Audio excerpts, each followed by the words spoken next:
السلام علیکم دوستانو. د شهزاد واویا منډو څخه ګټه ونه کړه، بوس شپږمه بریا هم خپله کړه. که څه هم نن محمد شهزاد د مصینه کتلانو لپاره د واویا منډو چټکه توپخانه ترسره کړه، خو لوبډلې ته کومه ګټه ونه کړه او بوس ساتونکو پرلپسې شپږمه لوبه کې هم بریا خپله کړه.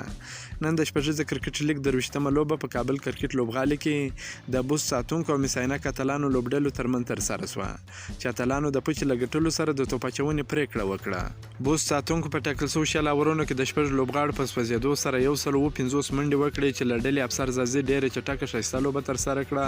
15 ناسوځېدلې منډې وکړې او حسن ساخیل هم 20 منډې وکړې.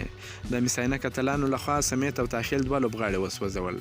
د 158 منډو هدف په تعقیب کې د مصینه کتلانو لوبډلې په ټاکل شوي شل اورونو کې د شپږ لوبغاړو په سوځېدو سره 153 منډې وکړې او د 4 منډو په ستر توپیر یې له بوس څخه په لوبه کې ماتې وخوړه. د مصینه کتلانو لپاره شهزاد محمدي نن ډېره ښایسته لوبه ترسره کړه، چې 50 یې هم واله 20 منډې وکړې او ګلبدین نایب هم 22 منډې وکړې.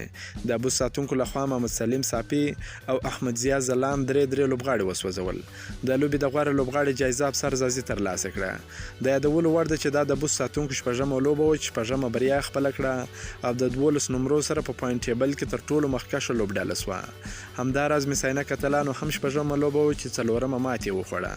که مو دا ویډیو خوښه شوې، ویډیو در سره لایک کړئ. د نور تازه معلوماتو لپاره هم زموږ سره اوسئ. تر بلې ویډیو پورې د الله په امان.